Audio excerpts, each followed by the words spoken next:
Mr. President, if we could begin with a word about Palestine joining UNESCO.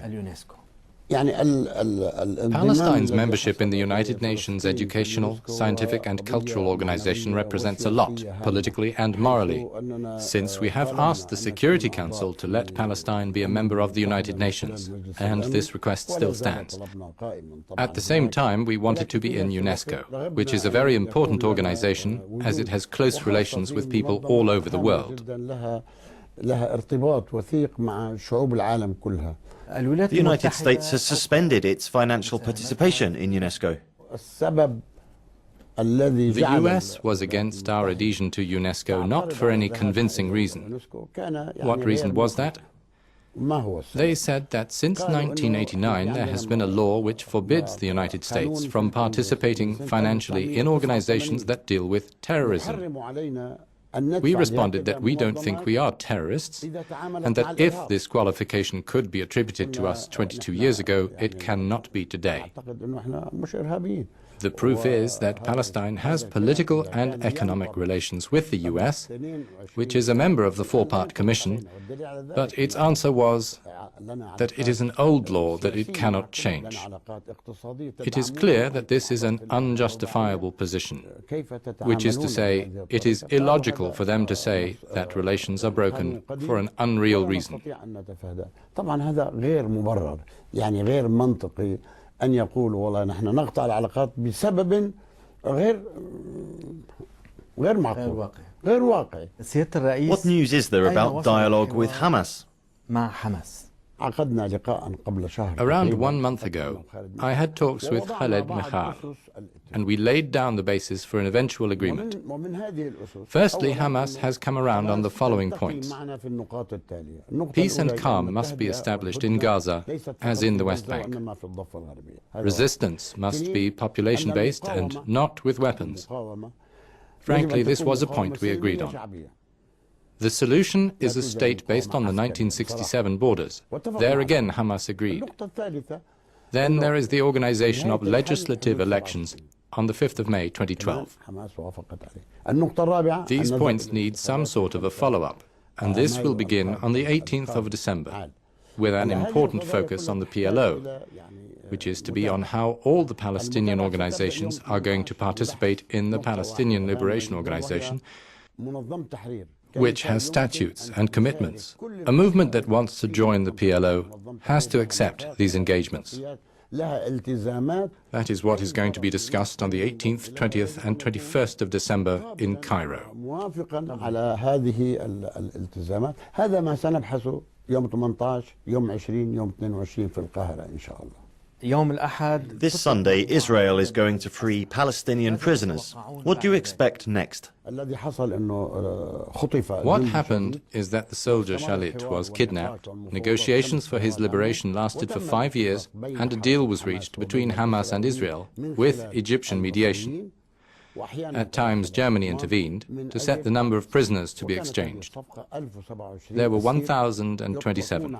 400 were to be let go in a first phase and the rest in a second phase. But I had made an agreement with the former Israeli Prime Minister Ehud Olmert. When Shalit was set free, Israel would free as many prisoners for the Palestinian Authority as were covered under the deal with Hamas.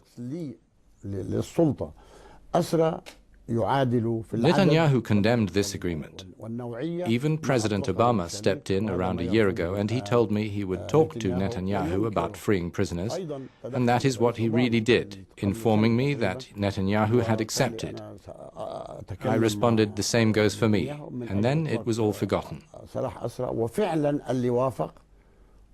So the prisoner question is not only solved through goodwill, but also by transactions and attempts or pressure coming from one source or another.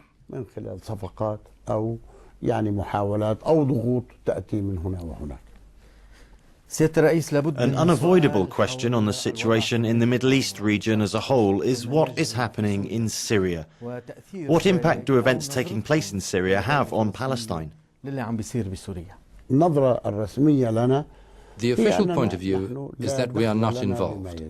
We are not getting mixed up in what is happening. But we do state our respect for the will of the people We approve of what the people are asking for, but we observe, and we do not step in, whether it is in Tunisia, in Egypt, or Syria. We are watching the Syrian events, no more. And of course we feel sorry for the victims and those killed, and about what we learn about the incidents and the trouble. But our position is as I have explained.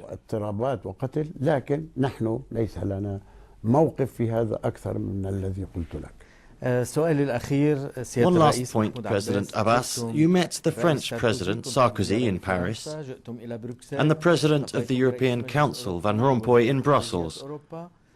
And Iceland has recognized the Palestinian state with the 1967 borders. We are a people under occupation. We claim our independence. We believe in peace. We believe in international legitimacy. We practice the culture of peace in our country. We have complete institutions. We have had positive declarations from the International Central Bank and donors who say that our accounts are transparent and that this transparency is not found in many countries. So what are we missing?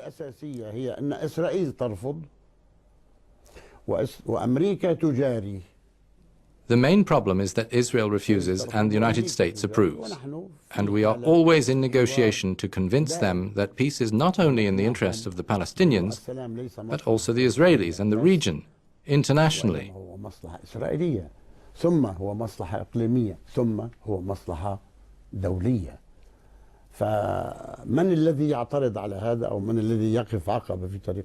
Therefore, pressure must be brought on those who refuse and who stand in the way of peace.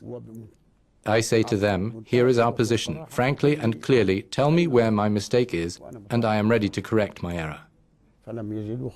But they don't find any error. سيادة الرئيس محمود عباس، شكرا لكم من Euronews. شكرا لك.